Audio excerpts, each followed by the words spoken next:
Welcome to today's video. I am the Hooded Lid, and today I have a new product for you to review.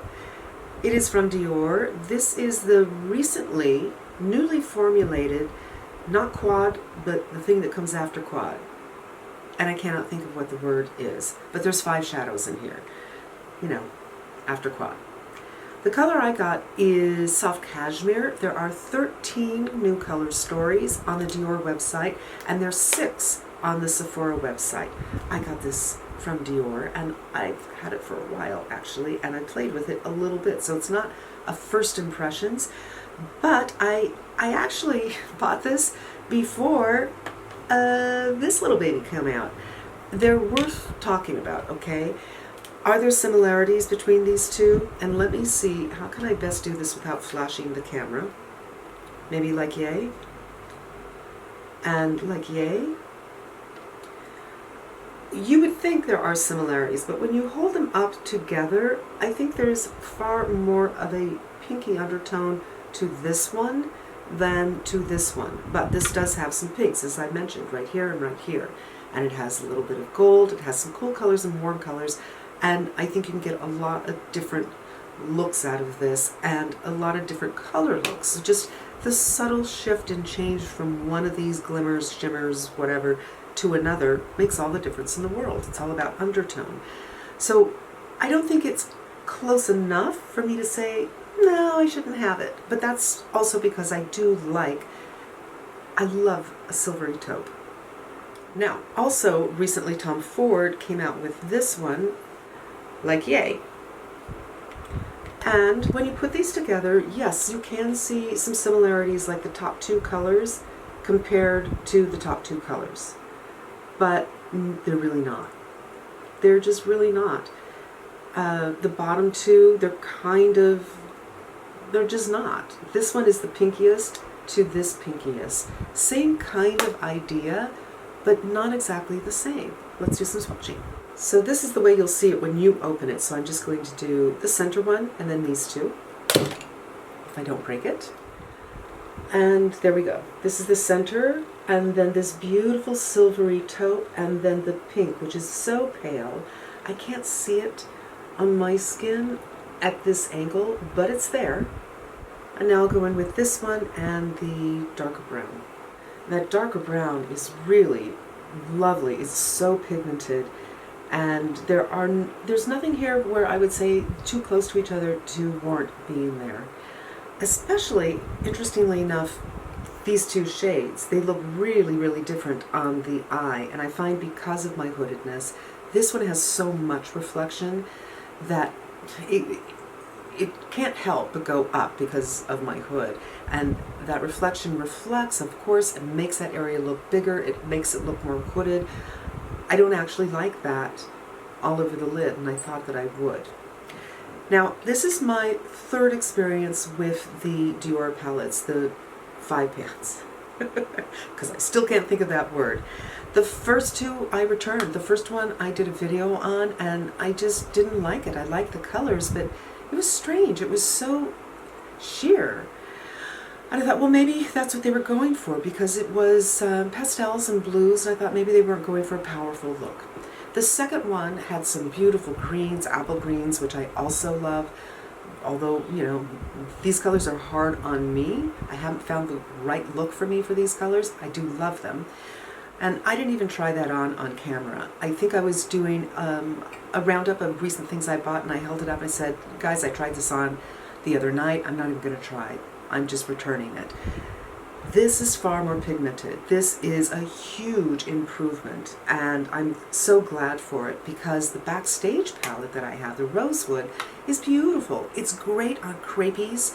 You don't have to blend forever. It doesn't get stuck in your little lines or your crepes, and I just love that palette. So it was weird to me that those seem to be so much better than these. And adding to my confusion, Lisa Eldridge has long loved these Dior palettes and thinks there's something very special about them. And I thought that there was really something unspecial about them. So I don't know. All I know is this is what I have now, and I'm going to slap it on my lid so you can see what's going on. I'm going to start with this color and put it all over my lid. Pulling you in a little bit. Welcome to my face. It is hot, you guys. And I'm testing a foundation, and I was wearing my glasses, so the face is just a little bit scary looking. I do have my fan on, but suddenly the temperature is rising a little bit. And the reason I didn't go with what I had done earlier, even though it was cooler that day, is I'm just using a fluffy, a standard fluffy brush here. And just getting this all over the lid. Anyway, last weekend we had 5 miles from me, it got to 121 degrees Fahrenheit. And I had spent several days just trying to keep cool. And I feel that it was really a strain on my body because I don't have air conditioning. And my muscles felt really weird. They felt like they were shortening or tightening. It was strange, on the way to cramping. And I thought, you know what? I've been doing so well on my keto. I've been really a good girl, just having salads and a protein. And I felt like in this weather, I really needed some salt, and I really needed some sugar. And your body, when it's very, very hot, your body burns through glucose very, very fast, and it can be very dangerous. And once I had a bad experience where I actually had eaten, but it was just so hot, and I was in an area for weeks and weeks where it was very hot, and I almost went into shock. There was a doctor there, and he took my blood pressure, and it was so low, it was dangerously low, and he gave me a sugar pill and said, put this in your mouth. I couldn't even lift. He had it in my hand, he put it in my hand, but I couldn't get my hand to my mouth. That's how much my muscles were just shutting down. I wasn't feeling like that the other day, but I felt like I was kind of on the way. So I went to the market and I got some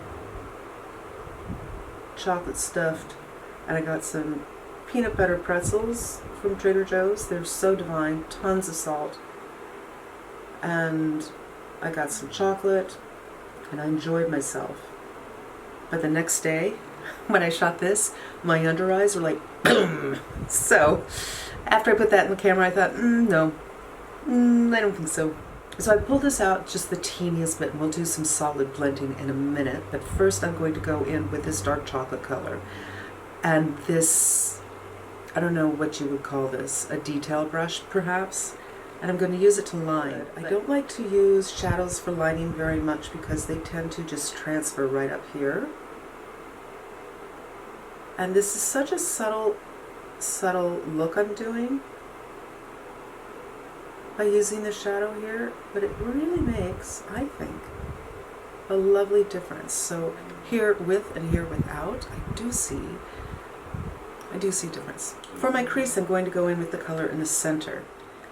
And this is probably the least reflective of everything aside from the brown, which appears to be a full matte.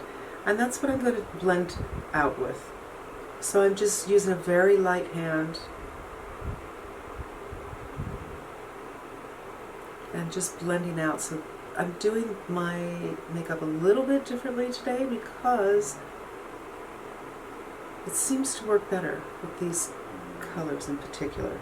And wipe it off and just do some more blending so there's just a nice fade here. I'm not using the pink up here because I don't like a shiny brow.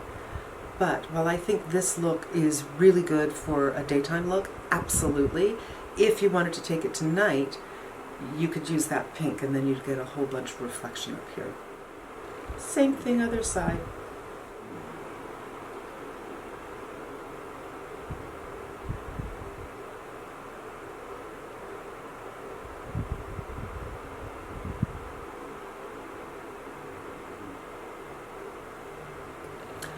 All right, for me, this is perfectly acceptable for a daytime look, absolutely. If you wanted to take it up a notch for an evening dinner, something, little black dress-ish, then you could take the center color I did or the first color I did and just bring a little bit underneath, not a lot, I wouldn't do this personally for the day because this makes everything evening to me.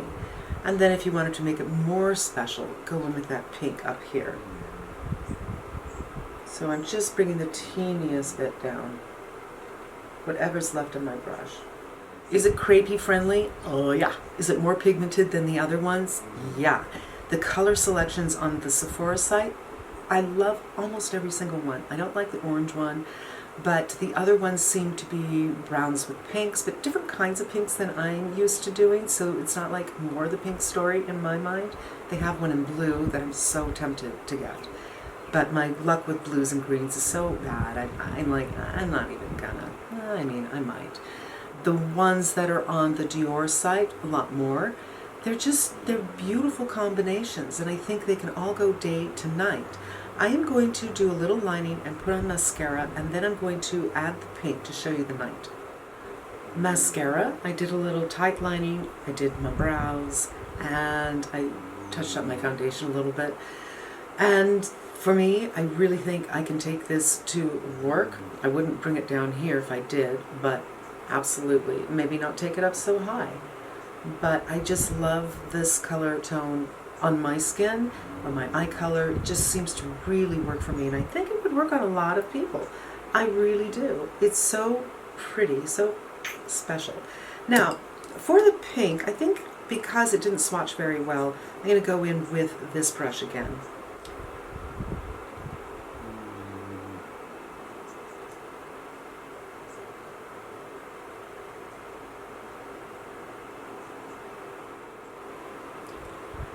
And to me, this is much more evening. During the day, maybe it wouldn't look, but I think at night, this will be very reflective. I mean, I see the reflection. And yes, it is a subtle change, but you know what? What's wrong with being subtle?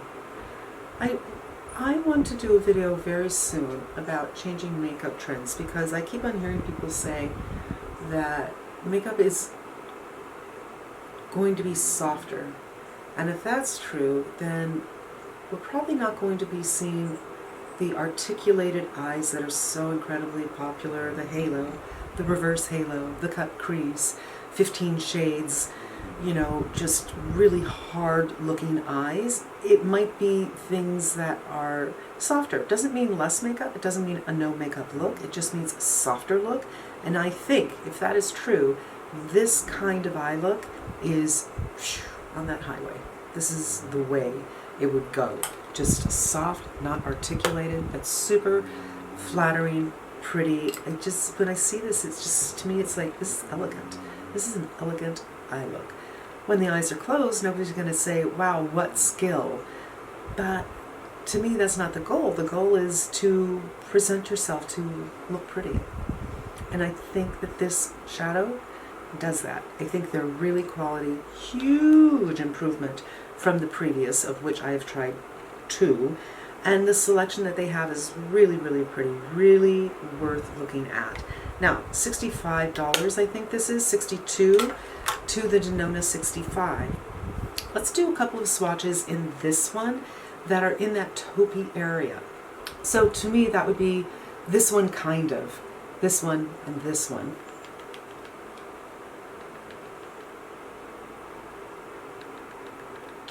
Here they are in the finger, and here they are in the hand. These are beautiful shadows, absolutely. They're creamy, they're pigmented, they're gorgeous. I do think like this one seems pretty similar to this one, and this one seems kind of similar to this one, by a lot, actually. But the undertones are slightly different, believe it or not.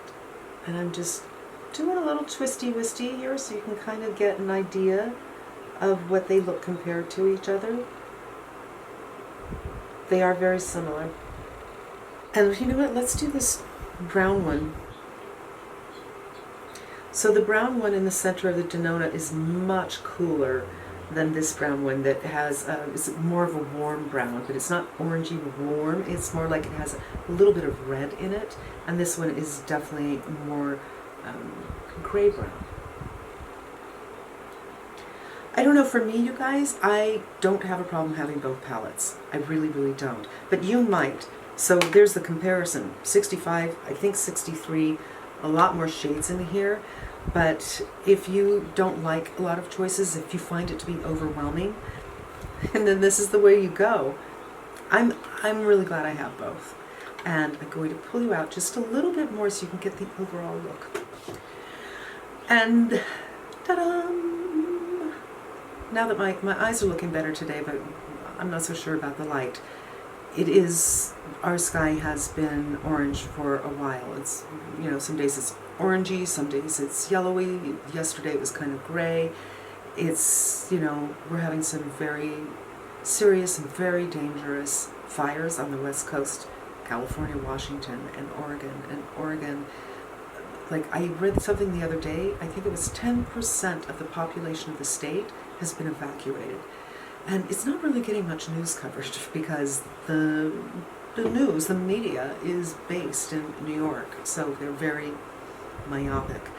But it's serious, and I feel like a heel actually complaining about my light and my air quality, because there are people who are losing everything right now, and my heart goes out to them. And if for some reason somebody's watching this video just for a relief from what's going on in their life, my heart is with you, my thoughts are with you, my prayers are with you, and I wish you good health and safety.